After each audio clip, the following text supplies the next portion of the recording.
आज महाराष्ट्र विधान परिषद की 11 सीटों के लिए चुनाव होने जा रहा है। सुबह 9 बजे से ये मतदान शुरू हो जाएगा। 3 महीने बाद होने वाले विधानसभा चुनाव से ठीक पहले इसे सत्ता का सेमीफाइनल माना जा रहा है। विधान परिषद की 11 सीटों के लिए 12 उम्मीदवार मैदान में हैं। दोनों खेमे इस चुनाव के जरिए अपनी अपनी ताकत दिखाने की कोशिश में हैं। ऐसे में क्रॉस वोटिंग की आशंका भी बढ़ गई है, क्योंकि 3 उम्मीदवार ऐसे हैं जिनके पास चुनाव जीतने लायक वोट नहीं है। सभी दल अपने अपने विधायकों को खरीद फरोख्त से बचाने की कोशिश में जुटे हुए हैं। यही वजह है कि तमाम पार्टियों ने अपने अपने विधायकों को 5 सितारा होटलों में भेज दिया है। देर रात उद्धव ठाकरे अपने विधायकों से मिलने के लिए भी होटल पहुंचे, एकजुट रहने का उन्हें संदेश दिया।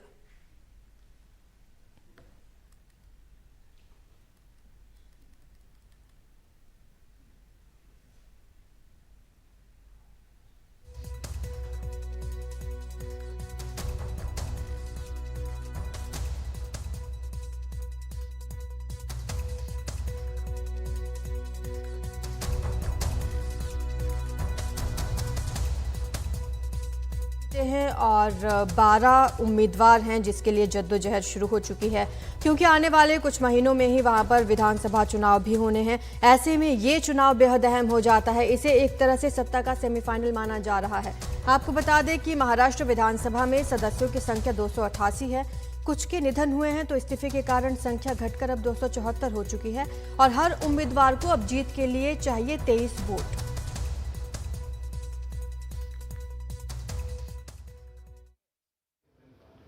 उद्धव ठाकरे बुधवार की शाम को अपने विधायकों से मिलने मुंबई के परेल स्थित आईटीसी होटल पहुंचे।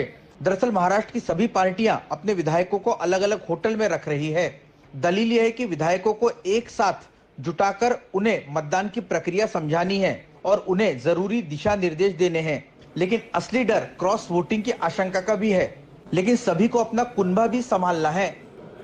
सभी पार्टियां अपने अपने विधायकों को 5 सितारा होटल में भेज रही हैं, सिवाय कांग्रेस और शरद पवार वाली एनसीपी के। शरद पवार की बेफिक्री की वजह यह है कि उन्होंने विधान परिषद चुनाव में अपना कोई उम्मीदवार ही खड़ा नहीं किया है, बल्कि पीडब्ल्यूपी के जयंत पाटिल को अपना समर्थन घोषित किया है। दूसरी तरफ ये बात भी कही जा रही है कि शरद पवार को एक शिकारी की नजर से देखा जा रहा है महाराष्ट्र के सियासी गलियारों में, और आशंका जताई जा रही है कि वे अजीत पवार के विधायकों को तोड़ सकते हैं। वहीं दूसरी तरफ कांग्रेस भी निश्चिंत है, क्योंकि उसके पास अपने उम्मीदवार को जिताने के लिए जितने वोट चाहिए उससे कहीं ज्यादा वोट हैं। महाराष्ट्र का विधानमंडल 2 सदनों का है, जिसमें ऊपरी सदन विधान परिषद है और हर 2 साल में विधान परिषद के चुनाव होते हैं, जिनमें एक तय संख्या के सदस्यों को निचले सदन यानी विधानसभा के सदस्य चुनते हैं। महाराष्ट्र विधानसभा में कुल सदस्यों की संख्या 288 है, लेकिन कुछ विधायकों के निधन और कुछ के इस्तीफे के कारण संख्या घटकर 274 हो गई है। इसलिए उम्मीदवारों को जीत के लिए 23 वोटों की दरकार है। बीजेपी ने चुनाव में 5 प्रत्याशी उतारे हैं। उनके विधायकों की संख्या को देखते हुए पांचों ही उम्मीदवारों की जीत तय मानी जा रही है।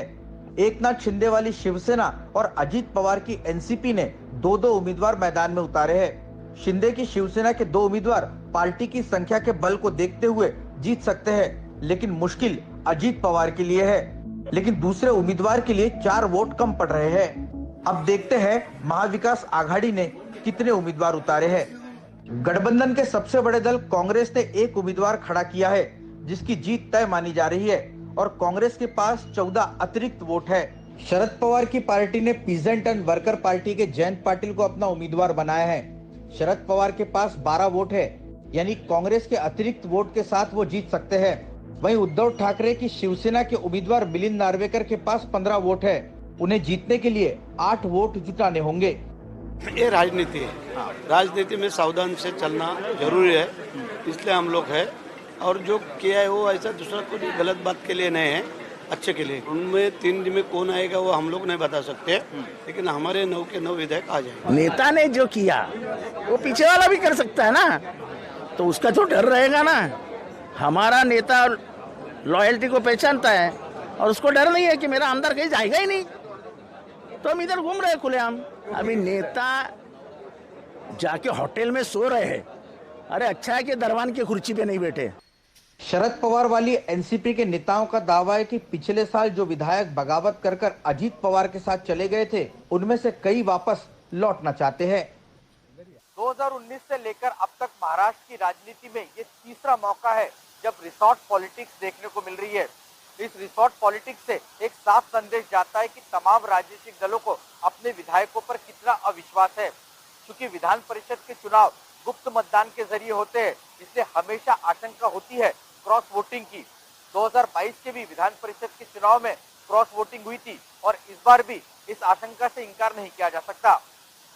मुंबई से जितेंद्र दीक्षित और कैमरा पर्सन संदेश भाईकर के साथ रौनक कुकड़े, एनडीटीवी इंडिया के लिए।